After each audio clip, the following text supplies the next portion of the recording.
Whenever I'm asked the question, how much of my wealth should I allocate to gold? I usually advise that a person should only buy so much gold as their level of understanding allows. In other words, the decision is a very personal one, but a person should never buy a great deal of gold without really understanding its nature. It's the lack of understanding which leads to emotionally driven and usually poor decisions. Few who live in the Western world own any gold, and even fewer understand gold. And I can tell because most of the questions that I receive and the commentary that I've heard is related to the topic of where is the price of gold going to be next week, next month, or next year? And lately, questions and commentary has focused on why has the price of gold dropped? I was listening this week to an excellent interview with Ian McAvity, who is a market veteran of 40 years and a true student of gold. He made a comment that I think strikes at the heart of the matter, and that comment was, quote, "Those who fret the decline in the gold price don't really understand gold," end quote. I will repeat this comment again so that you can let it sink in. Those who fret the decline in the gold price don't really understand gold. I'd like to spend a video discussing this concept because it reveals a tremendous amount of wisdom about the nature of wealth. I won't be putting up any graphs, statistics, or equations, just providing a discussion about the nature of gold. Please feel free to ask questions or start your own discussion in the comments section. After all, we're all here to learn from each other. One of the reasons why we in the Western world no longer understand gold is that we've been trained to do all of our mental calculations in dollars. Stop to think about it for a moment. You probably know the approximate price in dollars of hundreds of items that you purchase on a regular basis. How much is a gallon of gas? Depending upon where you live, it will be in the neighborhood of about $3 per gallon. How much is a gallon of milk?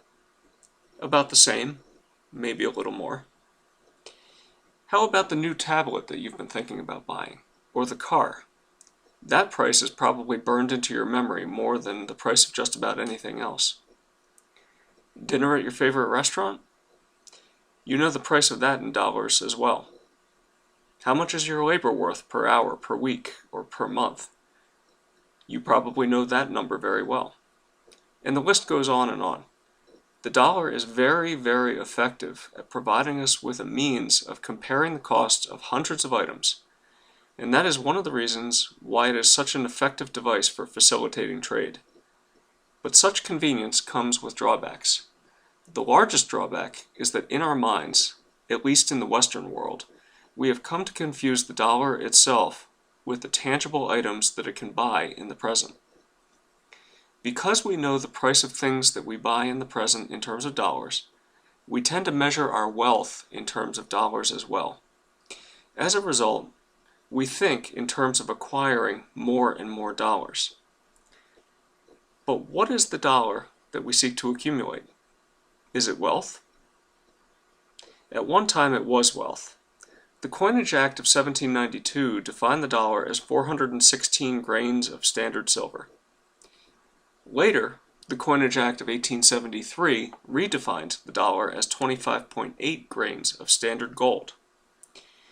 From 1792 all the way through the signing of Executive Order 6102 in 1933, the dollar was defined as pieces of precious metal certified by the U.S. Mint for its weight and fineness.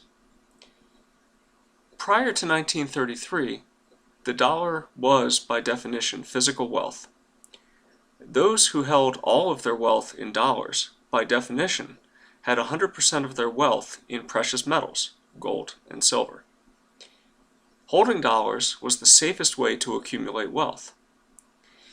After 1933 and up to 1971, the dollar was changed to be a claim on gold that could only be converted by foreign governments. It was credit, not actual wealth.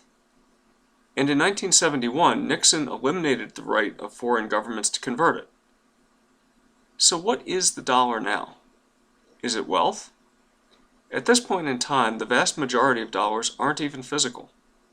They are just ledger entries. What do they represent? They represent an obligation of the people of the United States, present and future. In other words, they are units of debt, debt that can never be repaid.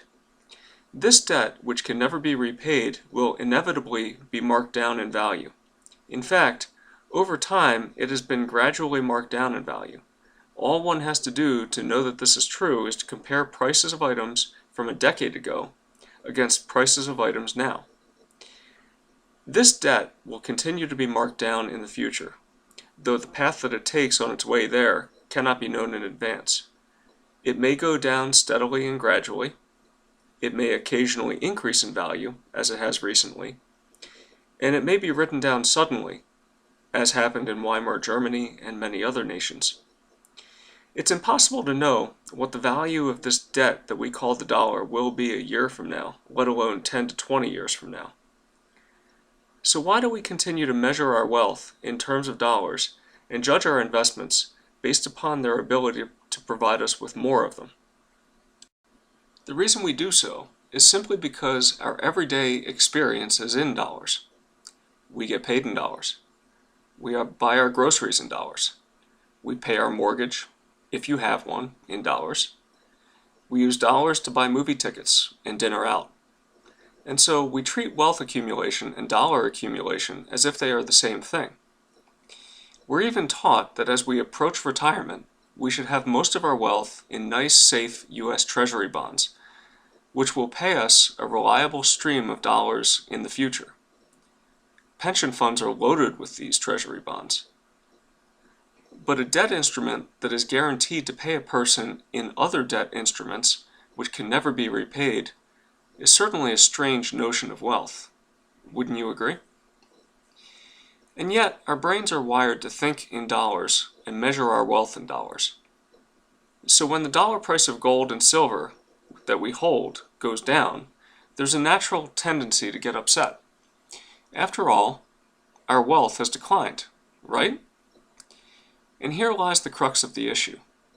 It is this false idea that prevents us from understanding gold and silver. This is the very false idea that Ian McAvity challenged when he said, "Those who fret the decline in the gold price don't really understand gold." Let's explore what Ian's statement means and see if we can rid ourselves of a major misconception that most of us have about gold and silver. I'd like to do a little thought experiment with you. Please follow along with me. Let's start by imagining that we can live under a different set of rules. Let's imagine that everything that we buy can be easily stored and will last forever. It's a strange thought to hold, I know, but it will be important to allow ourselves to briefly entertain this thought in order to get to where I'd like for us to go.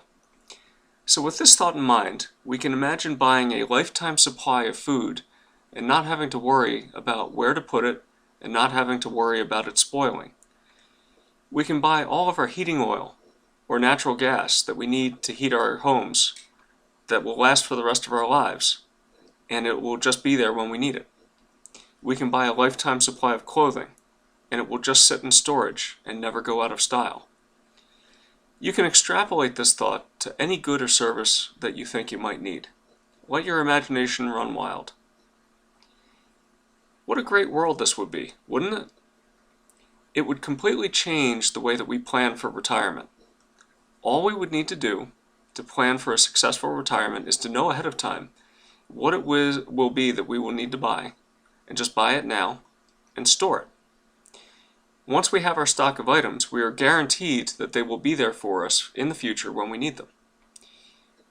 Now imagine that you have bought all of these items that you will need for the rest of your lifetime. You're pretty much set. You have no use for anything else, and so you announce your retirement at work, and you start your carefree retirement. Take just a moment and think about how wonderful this would be.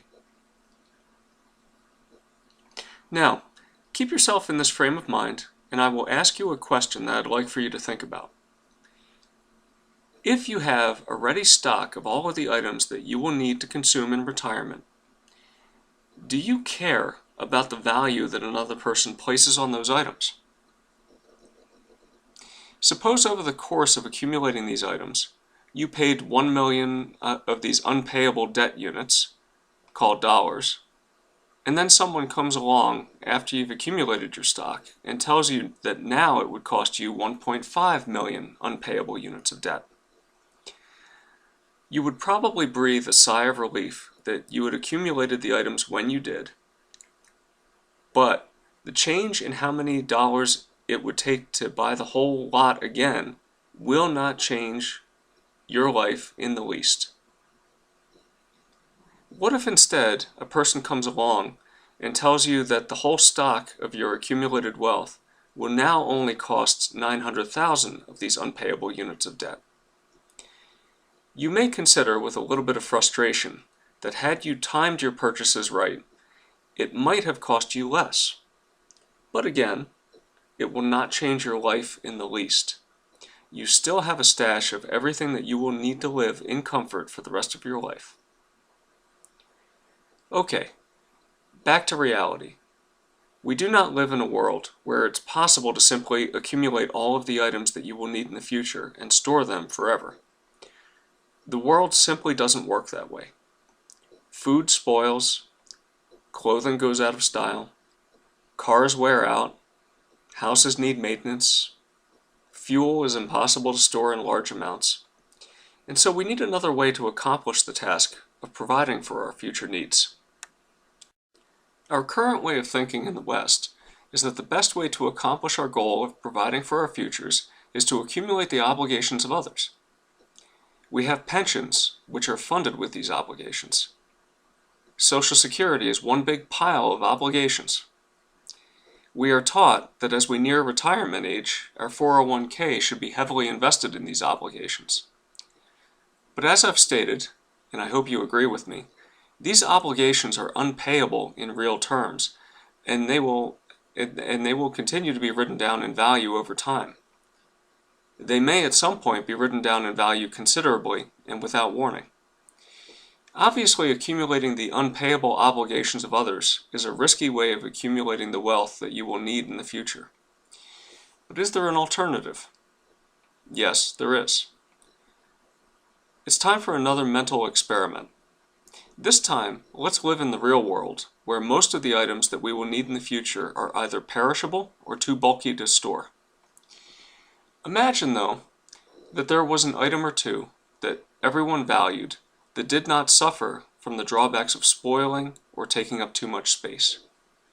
Let's pretend that these items, while always costing a different number of unpayable debt units day to day, month to month, can be traded for a relatively constant amount of food, or gasoline, or clothing, or what have you. These couple of items are real game changers.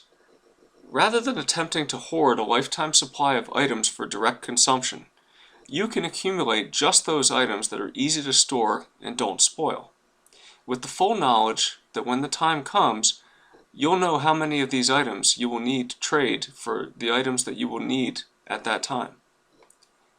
You can calculate right now how many of these special items you will need to accumulate over the course of your life in order to provide for your future well-being in retirement.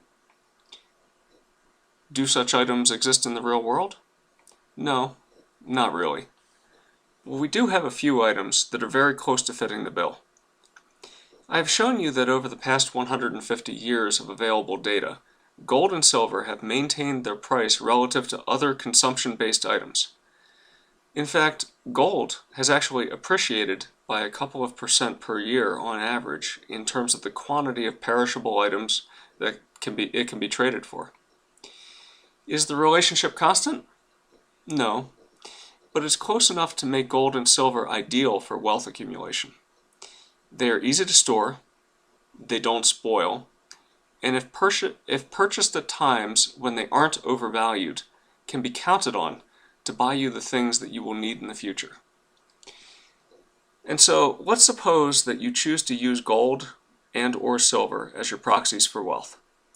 You sit down and calculate what you will need to buy in retirement and determine how much gold or silver that equates to in the present. Let's suppose that you do the calculation and decide that 300 ounces of gold is what you will need to accumulate. Depending upon your lifestyle and your assumptions, you may come up with a larger total or a smaller one, but let's use 300 just now to anchor our thoughts together. Month after month, you are paid a certain number of units of unpayable debt. Some of them you transfer to others to use to buy items that you need to consume right away. The rest of them you trade for gold. You do this each and every month without fail. And after many years have passed, you are about halfway through your career and have accumulated 150 ounces of gold. You've worked very hard to get to this point, and you're very pleased with your accomplishment. But at the same time, you're also very worried. Because you see, over the past few years, the price of gold, expressed in terms of the number of unpayable debt units needed to buy an ounce, has dropped considerably. It now takes 30% fewer unpayable debt units to buy an ounce of gold than it did 3 years ago. Psychologically, this has taken a toll on you, and it's taken an even bigger toll on your spouse. You feel much less wealthy. You decide to sit down with your spouse and see how many more years you're likely to need to work as a result of losing so much of this wealth. The thought of what you might conclude fills you with dread. Maybe you'll even have to work until you die. You tally up the costs of all of the things that you typically buy in a year: food, clothing, maintenance items, gasoline, healthcare, and translate it into a price in terms of unpayable units of debt. Then you calculate how many unpayable units of debt your current hoard of 150 ounces of gold is worth. To your surprise, you find that the 150 ounces of gold can still buy just about the same amount of goods that it could when you first calculated your retirement savings goal to be 300 ounces. So despite the 30% price drop, your 150 ounces of gold is sufficient to buy half of the perishable items that you will need in retirement. You are still on track to meet your retirement goals, and you assume that your retirement age is the same as it was when you first started planning. But being the math nerd that you are, you do the calculations to project into your future anyway. You haven't gotten much in terms of a pay raise over the past few years, but your salary has gone up slightly in terms of unpayable units of debt. But now you find that you have more surplus income left over at the end of each month because you're paying less on gasoline and taking advantage of recent sale prices on clothing and other items. In addition, your surplus income can now buy gold at much cheaper prices. You discover that although each ounce of gold can still buy roughly the same amount of goods and services, you can buy about 50% more gold at the end of each month than you had been before. If this condition persists, you should be able to retire at age 60 instead of age 65 as you had thought. This was not at all what you were expecting to find when you sat down to do the math. Just for fun, you decide to go back 3 years and do the calculations based upon the price of gold and other items at that time. To your surprise, even though you appeared to be much wealthier back then, as measured by the quantity of unpayable debt you could obtain in return for your gold hoard, if the price of gold and other items had persisted at that level for the rest of your working career, you would have accumulated much less gold every month and would have had to delay your retirement to age 70. And this was completely counterintuitive to you. So you check your calculations again and assure yourself that you didn't make a mistake. This brings us to the end of our thought experiment. Let's go back to Ian McAvity's statement. Those who fret the decline in gold price don't really understand gold. If you followed along with my thought experiment, you probably understand this statement by now.